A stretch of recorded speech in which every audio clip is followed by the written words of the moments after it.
बेळगाव शहरात सुरू असलेल्या अवैध धंद्यावर कठोर कारवाई करताना पोलीस आयुक्त भूषण बोरसे यांच्या नेतृत्वाखाली पोलीस प्रशासनाने प्रभावी भूमिका बजावल्याने महाराष्ट्र एकीकरण समिती महिला आघाडीतर्फे पोलीस आयुक्त भूषण बोरसे व नूतन पोलीस उपायुक्त नारायण बर्मणी यांचा सत्कार करण्यात आला। बेळगावात गांजा मटका यासारख्या बेकायदेशीर कृत्यावर पोलीस आयुक्तांनी पदभार स्वीकारताच शहरभर धाड सत्र राबवून अनेक कारवाई केल्या। या पार्श्वभूमीवर त्यांच्या या स्तुत्य उपक्रमाची स्तुती करत महिला आघाडीच्या वतीने शुभेच्छा देण्यात आल्या।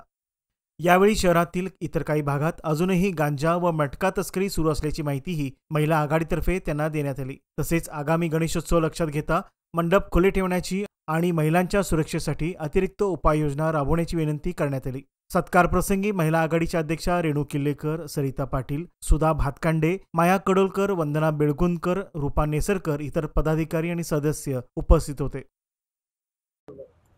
बेळगावमधील गणपती उत्सव हा अत्यंत मोठ्या प्रमाणात साजरा केला जातो आणि आता गणपती 1 महिन्यावरती येऊन ठेपलेले आहेत। त्यामुळे त्या संदर्भातही आम्ही कमिशनरशी आणि बर्मणी सरांशी आम्ही या ठिकाणी चर्चा केलेली आहे। मुलांवरती कुठल्याही प्रकारचे या ठिकाणी नाहक गुन्हे दाखल करू नयेत। एक खिडकी योजना त्या ठिकाणी अंमलात आणावी आणि जे काही परमिशन्स असेल ते तात्काळ परमिशन्स द्यावेत। रस्त्याच्या संदर्भात डागडुजी ही लवकरात लवकर करावी आणि त्याचबरोबर या ठिकाणी गणपतीमध्ये ज्या ठिकाणी मंडप असतात ते मंडप झाकले जातात आणि त्यामुळे तिथे नाहक गर्दी होते आणि 2-2 तास त्या ठिकाणी आम्हाला थांबायला लागतं। गणपती बघणाऱ्यांचं त्या ठिकाणी हिरेमोड होऊन जातो आणि 2-2 तास थांबल्यामुळे काही लोक गणपती न बघताच पुढे निघून जातात, धक्काबुक्की होते, महिलांना असुरक्षित वाटतं। म्हणून त्या ठिकाणी सगळ्या गणपती मंडळांना एक विनंती आहे की तुम्ही पडदे लावून गणपती बंद करू नका। तुम्ही देखावे एवढे चांगले करता, मूर्ती एवढी उत्कृष्ट आणता, तर ती उत्कृष्ट मूर्ती सगळ्यांना बघण्यात यावी आणि सगळ्यांना बघण्यासाठी मंडप हे ओपन ठेवावे ही त्या ठिकाणी मी विनंती सगळ्या गणपती उत्सव मंडळांना करते।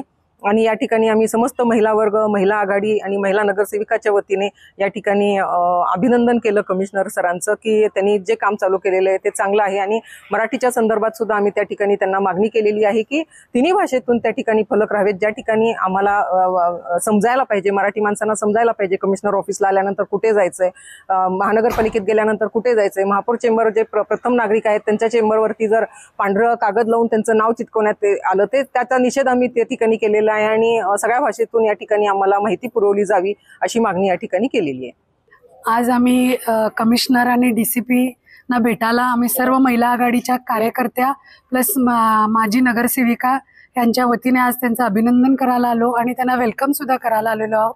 का म्हणजे जे आता तुम्ही बघत आहात की ड्रग्स, गांजा, मटका आमची मुलं त्याच्यात भरकटत चाललेली आहेत आणि ते कुठेतरी बंद झालं पाहिजे, जेणेकरून आमच्या मुलांना शिक्षणाकडे आपण कसं वळायचं त्याच्यासाठी आपण प्रयत्न केला पाहिजेत। आणि जो त्यांनी कार्य केलेलं आहे खरोखर अभिनंदन करण्यासारखं आहे। परंतु जर मूळ जो व्यापारी आहे त्याला पकडलं तर बरं होईल असं आम्ही आज आमच्या संघटनेच्या वतीनं त्यांना आम्ही निवेदन दिलेलं आहे की लवकरात लवकर अशा व्यक्तींना तुम्ही पकडावं आणि जेणेकरून इथं जे ड्रग्स, गांजा याचा सप्लाय जो होतोय तो बंद व्हावा यासाठी आम्ही महिला आघाडीच्या वतीने आज इथं त्यांना भेटवण्यासाठी आलेलो आहोत। आणि जो मच्छामध्ये जे प्रकार घडलेला आहे, ज्या मुलीचा बेंगलोरमध्ये जो मृत्यू झालेला आहे त्याच्यासाठी सुद्धा आम्ही भेटायला आलेलो आहोत आणि त्या व्यक्तीला जर त्याची चूक असेल तर त्याला लवकरात लवकर त्याला शिक्षा व्हावी, असं कुठल्याही मुलीच्या बाबतीत घडू नये हाच एक उद्देश ठेवून तिला घडलंय। आता ती मुलगी तर वापस येणार नाहीये, परंतु पुढच्या मुलीला किंवा पुढच्या कुठल्याही स्त्रीला असा अन्याय होऊ नये यासाठी आम्ही सगळ्यांनी इथं सरांची सुद्धा चर्चा करून आणि त्यावर लवकरात लवकर कारवाई करू अशी आम्हाला त्याने आश्वासन दिलेली आहे।